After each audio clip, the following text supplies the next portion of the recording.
Uh, the no-name dog is gone. After a few days of him being with me, turns out that he belongs to travelers.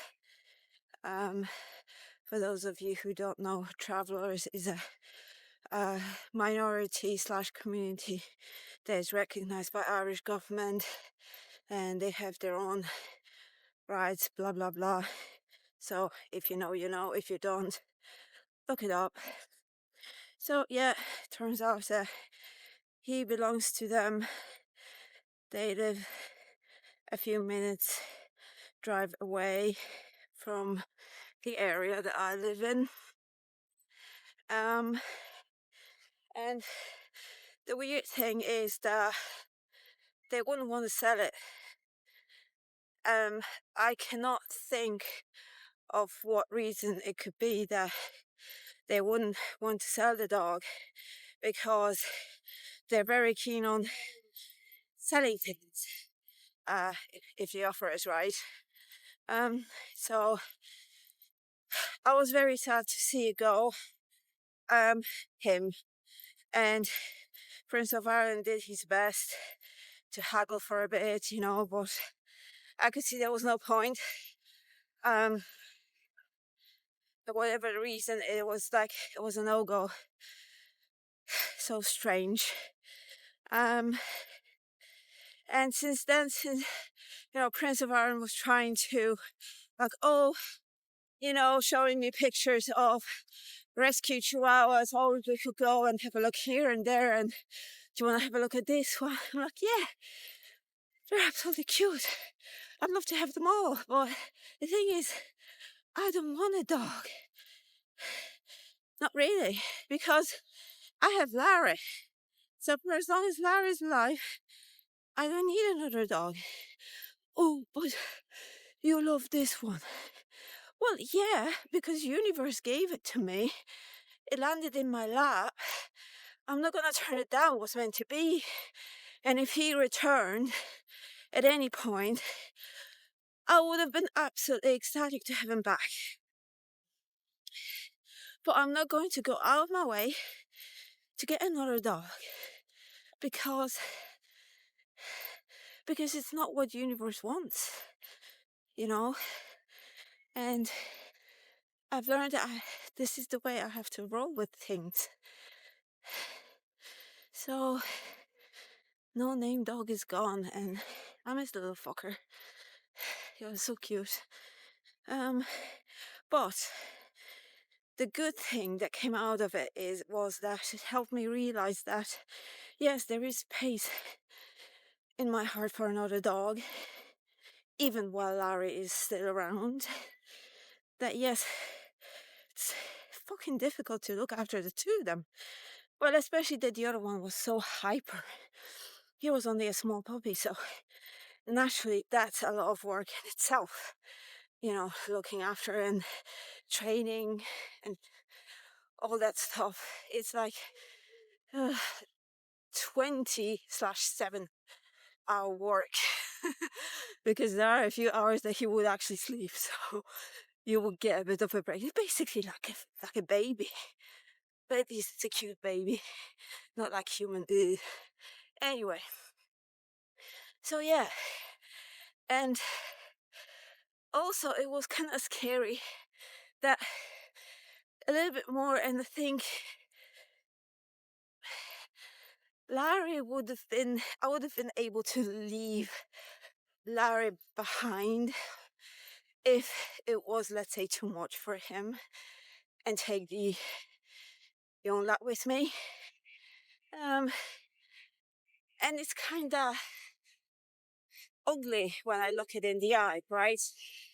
It's kind of like, oh, you fucking bitch. Like, seriously, you would leave the dog that was with you for 9 years. And I'm like, well,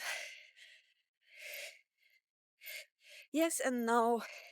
Autism is a really weird thing when it comes to feelings and attachment.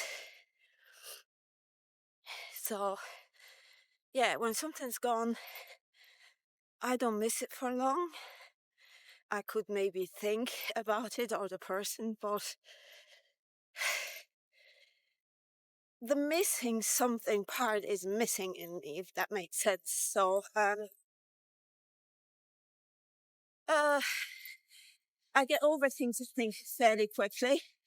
So I'm mourning loss of Larry ahead of time, especially the pain and his pain if he has to suffer when he's dying.